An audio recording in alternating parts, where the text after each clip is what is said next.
प्रधानमंत्री नरेंद्र मोदी ने जिस आत्मनिर्भर भारत के सपने को देखा है, धीरे धीरे उसका सुखद परिणाम सामने आने लगा है। देश से लेकर दुनिया को आत्मनिर्भर भारत की अहमियत समझ में आने लगी है। कोविड के एक नहीं बल्कि दो वैक्सीन आत्मनिर्भर भारत की सफलता की कहानी पूरी दुनिया को सुना रहे हैं, जिसकी सराहना भी हो रही है।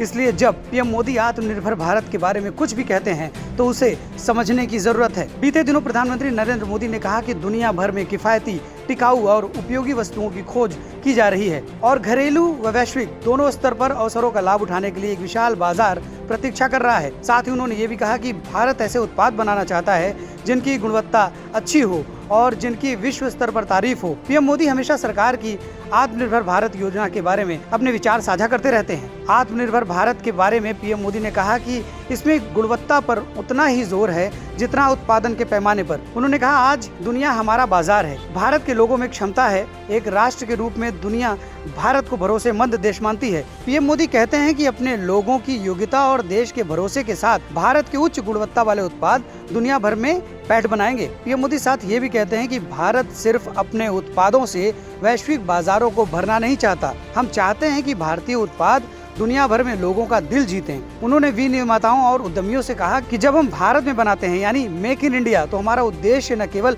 वैश्विक मांग को पूरा करना है बल्कि वैश्विक स्वीकार्यता हासिल करना भी है। पीएम मोदी सभी से आग्रह करते हैं कि आप किसी भी उत्पाद या सेवा के बारे में जीरो डिफेक्ट के बारे में ही सोचें। आत्मनिर्भर भारत पीएम मोदी का भारत को आत्मनिर्भर राष्ट्र बनाने संबंधी एक विजन है, जिसका पहली बार सार्वजनिक उल्लेख उन्होंने 12 मई 2020 को किया था, जब वो कोरोना वायरस महामारी संबंधी एक आर्थिक पैकेज की घोषणा कर रहे थे। बहरहाल आत्मनिर्भर भारत का असर दिखने लगा है और आने वाले दिनों में आत्मनिर्भर भारत पूरे विश्व की अगुवाई जरूर करेगा।